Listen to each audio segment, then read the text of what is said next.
মহান আল্লাহ রাব্বুল আলামিন আমাদেরকে পৃথিবীতে প্রেরণ করেছেন তার প্রতিনিধি হিসেবে।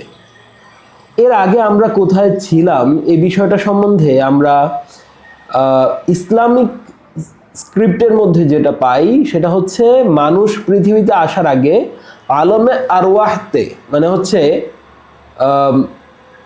ইউনিভার্স অফ সোল, আত্মার জগতে বসবাস করত। এবং হাদিসে এই বিষয়টিও অনেক সময় আপনারা আলোচনায় শুনে থাকবেন যে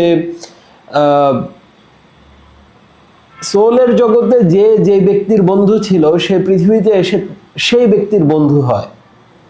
এবং রাসূল সাল্লাল্লাহু আলাইহি ওয়াসাল্লামের হাদিসে এটাও এসেছে যে ব্যক্তি পৃথিবীতে যাকে সবচেয়ে বেশি ভালোবাসবে, পৃথিবীর পরের যে জীবন কিয়ামত দিবসেও সেই ব্যক্তি তার বন্ধুর সাথে ওই জগতে উত্থিত হবেন, মানে তাদেরকে উঠানো হবে। আমরা যদি এই পুরো ঘটনাটাকে বাহির থেকে দেখার চেষ্টা করি তখন আপনি দেখতে পারবেন এটা একটা সফর। আপনি পয়েন্ট এ থেকে পয়েন্ট বি তে জার্নি করছেন এবং মাঝখানে XYZ অনেকগুলো স্টেশন রয়েছে যেখানে আপনাকে মায়ের পেটে থাকতে হচ্ছে, আপনাকে পৃথিবীর ব্যবহারে অভ্যস্ত হতে হচ্ছে, আপনাকে কবরের জীবনে থাকতে হচ্ছে এবং সর্বশেষ আল্লাহ তাআলা আপনাকে কিয়ামত দিবসে উত্থিত করছেন। সেখান থেকে কিয়ামতের টোটাল জাজমেন্ট কমপ্লিট হয়ে আপনি জান্নাতে প্রবেশ করছেন এবং জান্নাতে মানুষরা রবের সাথে সাক্ষাৎ করছেন। টোটাল এই সফরটার মাঝখানে আল্লাহ বলছেন তোমরা আমাকে স্মরণ করো, আমিও তোমাদের স্মরণ রাখবো।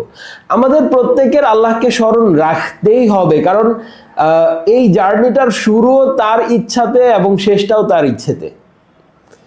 স্মরণ রাখা ছাড়া আমাদের কোনো উপায় নেই। কিন্তু আমাদের এই স্মরণ রাখা না রাখার স্বাধীনতাটা দিয়ে আল্লাহ আমাদেরকে একটা গিফট দিচ্ছেন।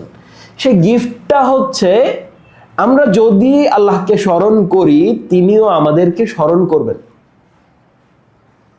আপনি আপনার জীবনের পুরো সফরের বাহির থেকে একবার তাকিয়ে দেখার চেষ্টা করেন আপনার অবস্থানটা পুরো বিশ্ব জগতের মানব ইতিহাসের কোন বিন্দুতে কতটুকু অস্তিত্ব নিয়ে বসবাস করছেন, আর এই অস্তিত্বের ব্যক্তিটাকে আল্লাহ তাআলা স্মরণ করবেন এই বিষয়টা যে বলছেন এটা কত বড় একটা গিফট।